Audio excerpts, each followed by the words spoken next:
माननीय सांसदलाई रोक्नुस् र तिनीहरूलाई तिनका बालबच्चाले सोध्नुस्। प्रत्येक माननीय सांसदका बालबच्चाहरू हुनुहुन्छ होला, कसैको छोरा हुनुहुन्छ होला, कसैको छोरी हुनुहुन्छ होला, सबैले तपाईँको बाउ आमा काका काका लगायत दिदी बहिनी कोही हुनुहुन्छ भने उहाँलाई भन्नुहोस् ती सांसदहरूलाई यो एमसीसी पारित गर्यो भने हाम्रो लास भोलि सडकमा बिछिनेछ। यो अमेरिकाको इन्डो पेसिफिक आज शेरबहादुर देउवा र केपी ओलीले बेच्न पाउने देश होइन। यो देशमा हजारौं लाखौं सयौं वर्षको इतिहास छ, सयौं वर्षको इतिहास छ। त्यो इतिहासलाई मेटाउन एउटा एमसीसीले सक्दैन। त्यो भएको हुँदाखेरि हाम्रा पुर्खाहरूले बलिदान दिएको, अंग्रेजसँग लडेको, तिब्बतसँग लडेको र अरू विभिन्न विदेशी शासकसँग लडेर आजसम्म बचाएको मुलुकलाई 59 अर्बमा अहिलेका दलका नेताहरूले दास र गुलाम बनाउनु। एमसीसी संसदबाट किन पारित गरिँदैछ? संसदबाट एमसीसी पारित गर्नु भनेको नेपालको कानुन बनाउनु हो। 2/3 पारित गर्यो भने विधेयक बन्छ। विधेयक भनेको कानुन हो। कानुन ऐन बन्छ। त्यो ऐन फेरि परिमार्जन गर्नलाई संसदमा 2/3 चाहिन्छ। कुरा त मुलुकमा अहिले एमसीसी सम्झौता जो अहिले पछिल्लो पटक देशका प्रधानमन्त्री केपी शर्मा ओलीज्यूले पारित गर्नका लागि जसरी सर्वदलीय बैठक बालुवाटारमा राख्नुभयो, यसको हामी घोर भर्त्सना गर्दछौँ र साथसाथै लेखा समितिबाट भ्रष्टाचारको आरोप लागिसकेका गोकुल प्रसाद बास्कोटालाई तत्काल लेखा समितिबाट हटाउन हामी अनुरोध गर्दछौँ। कारण किनकि उनी भ्रष्टाचारमा पहिला पनि मुछिसक्नु भएको छ, उहाँमाथि आरोप छ। आरोप लागेको मान्छे लेखा समितिको सदस्य रहन सक्दैन। नेपालमा त्यो किसिमको कानुनी प्रावधान पनि छैन। र पहिलो कुरा चाहिँ एमसीसी भने के हो त? सम्पूर्ण नेपालका नागरिकहरूले बुझ्नुपर्ने कुरा छ। यहाँ एमसीसी सम्झौताको पहिलो कुरामा लेखिएको छ, 77 पृष्ठको लामो सम्झौता छ। त्यो सम्झौताको पहिलो पृष्ठमा लेखेको छ कि एमसीसी को हैसियत के हो त? यहाँ के भन्छ भने एमसीसी प्रस्तुत सम्झौताको कार्यान्वयनका लागि संयुक्त राज्य अमेरिकाको तर्फबाट कार्यरत संयुक्त राज्य अमेरिकाको सरकारी निगम हो। यो कुनै एनजीओ आईएनजीओ होइन, अमेरिकाको सरकारी संस्थान हो। यानी कि अमेरिकन सरकार हो भन्न बुझियो। अमेरिकाको सरकारी निगम हो। प्रस्तुत सम्झौता अन्तर्गत कुनै पनि क्रियाकलाप वा आक्रमणबाट उत्पन्न हुने कुनै पनि हानि वा दाबी प्रति एमसीसी तथा संयुक्त राज्य अमेरिकाको दायित्व वहन गर्दैन भन्छ। यसबाट हानि नोक्सानी भयो भने अमेरिका यसको दायित्व वहन गर्दैन भन्छ। अब भन्दाखेरि चाहिँ अमेरिकाको निगम हो रे, फेरि उनीहरूबाट भएका जति पनि हानि नोक्सानी अमेरिकाले वहन गर्दैन भन्छ।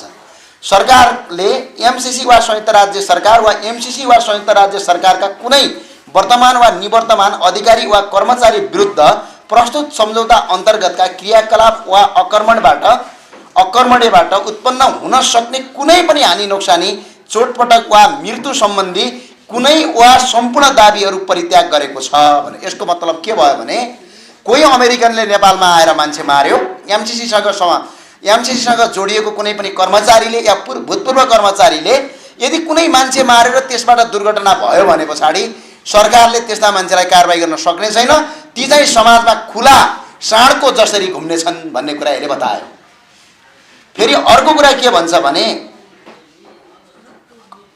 प्रस्तुत सम्झौता अन्तर्गतका क्रियाकलाप वा आक्रमणबाट उत्पन्न हुन सक्ने कुनै हानि वा दाबीका सम्बन्धमा एमसीसी वा संयुक्त राज्य सरकार भने अमेरिका, संयुक्त राज्य सरकारका कुनै वर्तमान वा भूतपूर्व अधिकारी वा कर्मचारीहरू नेपालको कुनै पनि अदालत तथा न्यायाधिकरणको क्षेत्राधिकारबाट उन्मुक्त रहनेछन् भनी सरकार सहमत भएको छ भन्छ।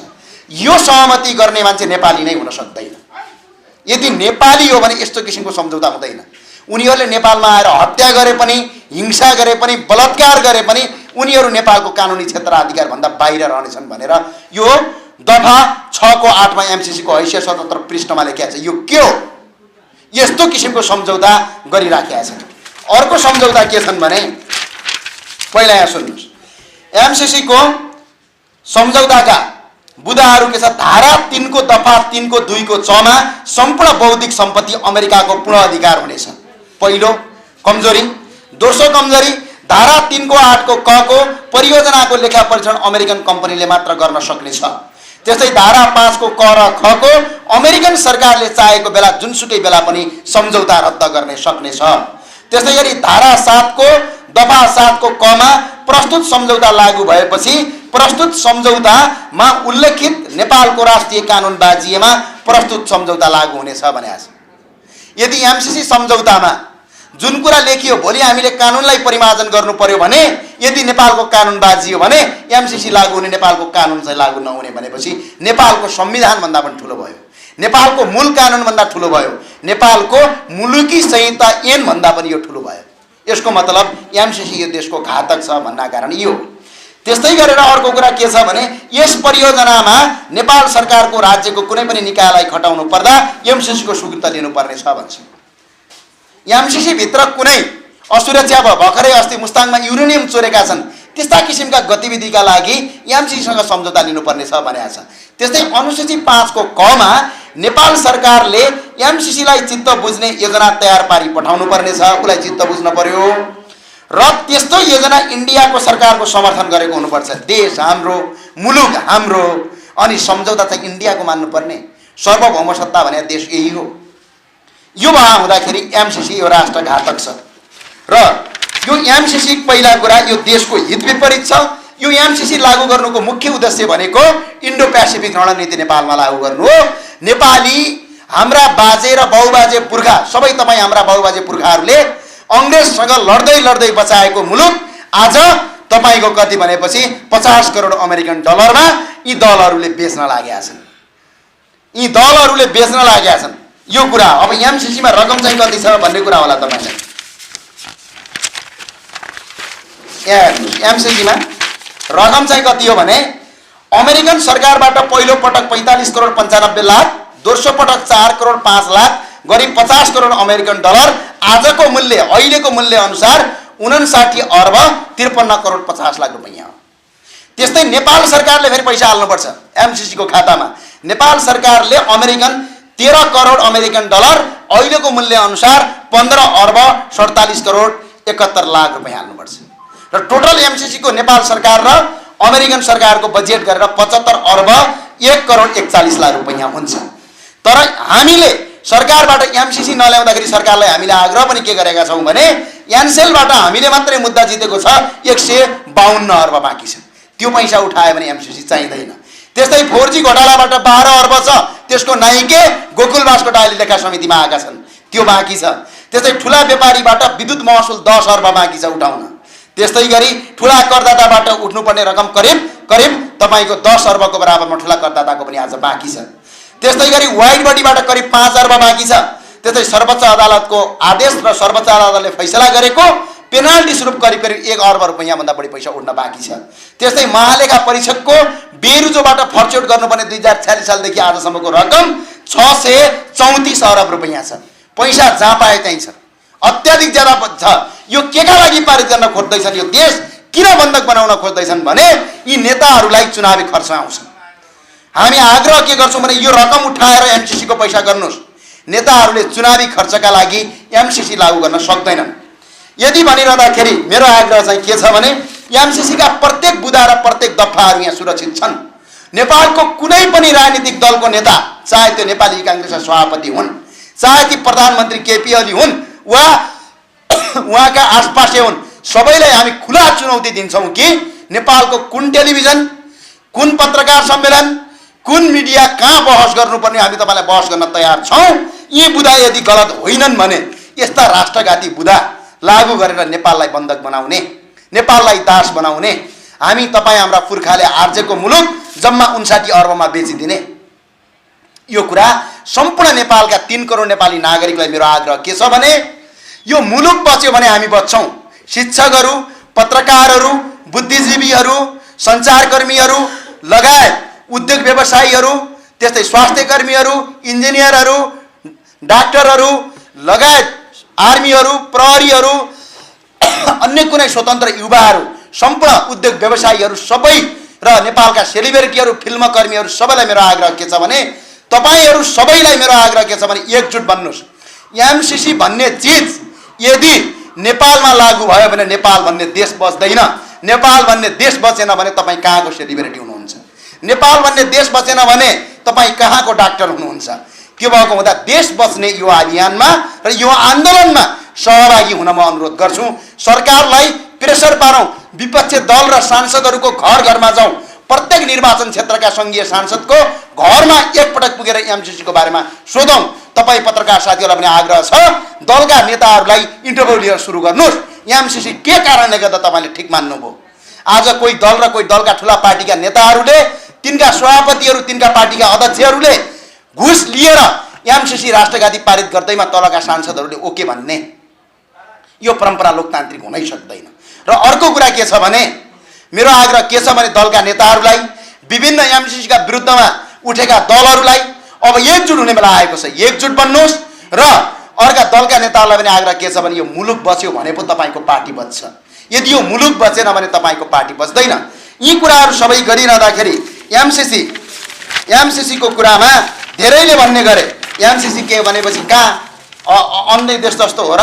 एमसीसी त विश्वभरि लागू छ भनेर केही बुद्धिजीवी भन्नुहुँदा, तर डलरवादीहरूले एउटा कुरा चाहिँ गरेका छन्। एमसीसी भनेको सम्झौता भएका देश जम्मा 49 वटा छन्। त्यसमा 49 वटा देशमध्ये सम्झौता कार्यान्वयन रहेका देशहरूको सङ्ख्या जम्मा 8 वटा छ। त्यसमध्ये सम्झौता कार्यान्वयन पुनः बन्द गरिएका देशको सङ्ख्या 24 वटा छ। त्यस्तै सम्झौता भए पनि व्यवहारमा कुरा नमिलेर रोकिएका देशको सङ्ख्या 8 वटा छ। त्यस्तै एउटा सम्झौता रद्द गरेर अर्को सम्झौता भएको देशको सङ्ख्या 2 वटा छ। बाँकी देशहरूमा परिमार्जन गरिएका वा परियोजना बदलेर अर्को सम्झौता भएको नयाँ हस्ताक्षर भएर बसेको देश एउटा मात्र नेपाल हो। अर्मानिया र त्यस्तै गरी जिम्बिया लगायतका करिब 49 वटा देशहरू तपाईँको एमसीसी सम्झौताबाट अहिले बाइकट गरेका छन्। 39 वटा देश चाहिँ एमसीसी सम्झौताबाट बाइकट भइसकेको छन्। यो एमसीसी इन्डो पेसिफिक रणनीति हो। चाइना र भारत बीचको सम्बन्ध नेपालमा खेलेर भूमिका गरेर नेपाललाई जहिले पनि जातीय हिंसामा फैसला गर्ने, जहिले पनि द्वन्द्वमा फैसला गराउने, जहिले पनि नेपालीहरूलाई युद्ध गरून् भनेर एउटा लादिएको एउटा नीति हो।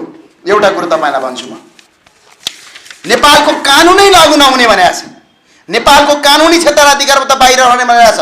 नेपालको टेरिटोरीभित्र, नेपालको क्षेत्रफलभित्र कुनै पनि नागरिक बस्यो या कुनै पनि नागरिक बस्यो भने त्यसलाई नेपालको कानुन लाग्छ, नेपालको संविधानले त्यो भन्छ। तर नेपालभित्र बस्ने, नेपालको कानुन लागू नहुने, यस्तो किसिमको पनि काम हुन्छ, यो गलत कुरा हो।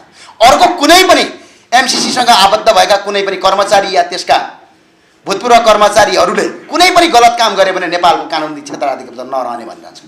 अर्को कुरा लेखा परीक्षण तपाईँको अमेरिकन कम्पनीले गर्ने भन्छ। हामीले लेखा परीक्षण गर्दाखेरि जम्मा 2 वटा तरिका हुन्छ। एउटा हामीले अन्तर्राष्ट्रिय लेखा परीक्षण जुन कानुन छ त्यो अनुसार हामीले गर्छौँ।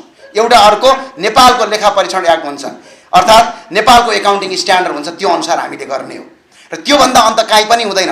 यहाँ त लेखा परीक्षण पनि अमेरिकाको गर्ने, 13 अर्ब रुपियाँ नेपालको लगेर राख्ने, अझ त्यो 13 अर्बभित्र पनि लेखा परीक्षण अमेरिकनले गरेर 13 अर्ब पनि पचाउने खेल। यस्तो किसिमको गलत किसिमको कार्यले भोलि तपाईँ हाम्रा बालबच्चा र भविष्यहरू सुरक्षित हुँदैन।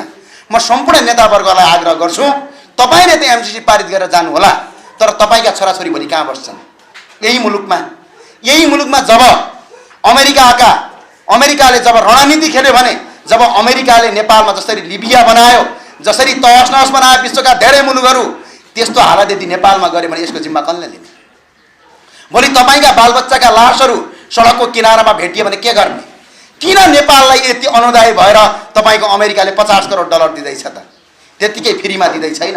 50 करोड डलरबाट 50 खरब रुपैयाँको आम्दानी गर्ने उसको योजना छ। एमसीसी कुनै संस्था होइन, कुनै एनजिओ होइन। र अर्को कुरा म के भन्छु भने, यहाँ हुन्छ यदि एमसीसी सम्झौता यो देशको हितमा काम गर्ने हो भने मन्त्री स्तरीय रूपबाट तपाईँको सम्झौता गरे भइहाल्छ नि। मन्त्री स्तरबाट सम्झौता गरेपछि काम गर्न भइहाल्थ्यो, तर संसदबाट किन पारित गरिँदैछ त? संसदबाट किन पारित गर्दैछ भने यसलाई कानुन बनाइँदैछ। नेपाल जस्तो स्वतन्त्र देशमा 59 अरबमा कानुन बनाएर यो देशलाई, तपाईँको मुलुकलाई, नेपालको स्वतन्त्र मुलुकलाई एउटा अधीनमा राखेर मुलुकलाई तहस नहस बनाउँदैछ। यो अमेरिकाको इन्डो पेसिफिक रणनीति नेपालमा लागू भयो भने तपाईँ हामी भोलि बोल्न पाउँदैनौँ, तपाईँ हामी भोलि नेपाल हो भनेर गौरव गर्न पाउँदैनौँ। जसरी ईस्ट इन्डिया कम्पनीले भारतमा व्यापारका नाममा भारतमा आएर सिङ्गो भारतलाई करिब 300 वर्षसम्म दास बनायो, त्यो किसिमको प्रवृत्ति एमसीसीले नेपाललाई दास बनाउन खोज्दैछ। यसको कारण भने के हो भने, हामी साउथ एसियामा अहिले विश्वको सबैभन्दा उदाउँदो अर्थतन्त्र साउथ एसियामा छ। झन्डै झन्डै भारत अहिले विश्वको उदाउँदो अर्थतन्त्रमा छ। चाइना अहिले विश्वको दोस्रो नम्बर, अहिले त व्यवसायी, अहिले त धनीहरूको लिस्टमा हेर्ने भने चाइना त पहिलो नम्बरमा छ। उदाएको अर्थतन्त्र छ। विश्वको 7 अर्ब जनसङ्ख्या मध्ये करिब 4 अर्ब जनसङ्ख्या हाम्रो यो साउथ एसियामा बस्छ र यो साउथ एसियामा बसेको 4 अर्ब जनसङ्ख्या विश्वको सबभन्दा ठुलो मार्केट र अहिलेसम्म हामीले युरेनियम, फलाम, सुन, चाँदी, पानी, वन पैदावार, जडीबुटी लगायतका कति धेरै खानीहरू अहिले पनि हामीले उत्खनन गरेका छैनौँ। यो पूर्वीय सभ्यताको देश हो, यो आयुर्वेदिकको देश हो, यो देउताहरूको भूमि हो। यहाँ धेरै तपाईको सुनहरू, धेरै किसिमका खानीहरू, धेरै किसिमको सम्पत्तिहरू छ। यो सम्पत्ति यदि अमेरिका, यदि चाइना र भारतको तपाईको BRI कन्सेप्टमा यदि सडक बन्यो भने, नेपालले 3वटा ठाउँबाट सडक दियो भने, एउटा पश्चिमबाट, एउटा मध्यबाट र एउटा पूर्वबाट 3वटा ठाउँमा सडक यदि खुल्यो भने नेपाल र चाइना जाने या तपाईको भारत र चाइना जाने ट्रान्सपोर्टेसन कस्ट यानी कि त्यसबाट लाग्ने शुल्कले मात्र नेपालले सिङ्गापुरभन्दा बढी कर उठाउन सक्छ। र अबको 30-35 वर्ष पछाडि अमेरिकन र युरोपहरू भिसा र पासपोर्ट लगाएर साउथ एसिया आउनु पर्न सक्ने सम्भावना हुन्छ। यसबाट रोक्नका लागि नेपालमा MCC को खेल गराएर, जातीय द्वन्द्व फैलाएर अनि MCC का भित्र सेनाहरू बसेर आवश्यक परेको बेला हतियारहरू उपलब्ध गर्ने, यहाँका खानीहरू लिने अनि आवश्यक परेको बेला सरकारमा गएर संसदमा लगेर MCC जस्तो एउटा जाबो 59 अर्ब, जब यान्सेलले मात्र 152 अर्ब ठग्या छ। त्यता आँखा जाँदैन यी नेताहरूको। अनि 59 अर्बमा देशको पुरा कानुनै परिवर्तन गरेर मुलुकका हजारौं स्वतन्त्र नागरिकलाई दासको शिकार बनाउने। हाम्रा पुर्खाले आर्जेको मुलुक हो। तपाईँ हाम्रा सबैका पुर्खाहरूले लड्दै आर्जेको मुलुक छ। 70 वर्षका वयोवृद्ध भक्ति थापाले विरगति प्राप्त गरेर आर्जेको देश हो हुँदैछन्। यसका विरुद्धमा तपाईँ जति पनि शिक्षकहरू हुनुहुन्छ, विद्यार्थी हुनुहुन्छ, सञ्चारकर्मी हुनुहुन्छ, पत्रकारहरू हुनुहुन्छ र डाक्टर, चिकित्सक, नर्सहरू लगायत विभिन्न पेशामा आबद्ध भएका जति पनि व्यवसायीहरू हुनुहुन्छ, जति पनि सेलिब्रिटी हुनुहुन्छ, तपाईँहरू एकजुट बन्नुहोस्। यदि तपाईँले MCC को बुदाहरू राम्रोसँग पढ्नु भएको छैन भने MCC का बुदाहरू MCC ले प्रष्टै रूपमा नेपाली र अंग्रेजी दुईटै भाषामा राखेको छ। एकपटक अध्ययन गरिदिनुस्, त्यो पढिदिनुस्। ती पढिसके पछाडि ती बुदा प्रत्येक केलाउनुस्। ती बुदा यो राष्ट्रको हितमा छन् भने तपाईँ हामी सबै मिलेर MCC पारित गर्न लगाऊ। तर राष्ट्रको हितमा छैनन् भने तपाईहरू उठ्ने बेला आएको छ। सेलिब्रिटी महोदयलाई मेरो आग्रह छ, यो मुलुक बच्यो भने मात्र तपाईको सेलिब्रिटी बच्छ। यी पार्टीका नेताहरूलाई र विभिन्न पार्टीका दलका कार्यकर्तालाई मेरो आग्रह छ, यो नेपाल भन्ने देश बच्यो भने मात्रै तपाईको पार्टी हुन्छ। नेपाल भन्दा ठुलो तपाईको पार्टी हुँदैन। त्यो भएर दलका नेता, विभिन्न पेशाकर्मी सबैले एकजुट बनेर MCC को विरुद्धमा एकजुट बनाऊ र थप किसिमका आन्दोलन सडकबाट चर्काऊ र यी प्रत्येक माननीय सांसदलाई तपाईँ देशैभरि छरिएर बसेका जति पनि राष्ट्रप्रेमीहरूले तपाईको निर्वाचन क्षेत्रको सांसदलाई एकपटक घरमा गएर सोध्नुहोस्। MCC को यो 77 पृष्ठको लामो सम्झौता छ, MOU छ। त्यसैगरी यो सम्झौताका प्रत्येक दफाहरू यसमा सुरक्षित छन्। अहिले पनि MCC को वेबसाइटमा राखिएको छ। ल ठिकै छ, इङ्ग्लिस त पढ्न नजानौँला रे, नेपाली त पढ्न आउँछ त हो। नेपालको कुनै पनि कुन दलको नेता हो त्यस्तो भन्ने, ती दलका नेतालाई मेरो खुला चुनौती के छ भने कहाँनिर बहस गर्ने, कुन टेलिभिजनमा, तपाईँकै पार्टीकै टेलिभिजन भए पनि फरक पर्दैन, लाइभ बहस गरौँ। र यदि यी बुझा तपाईँले बुझेर पनि नबुझ गर्नु भएको छ भने जनताले माफ गर्दैन। यदि बुझेर त्यस्तो काम गर्नुभएको छ, बुझ्नु भएको छैन भने हामी तपाईँलाई बुझाउन सक्ने क्षमता राख्छौँ। लाइभ बहस गरौँ, खुला चुनौती हो यो, खुला छ। कोही कतै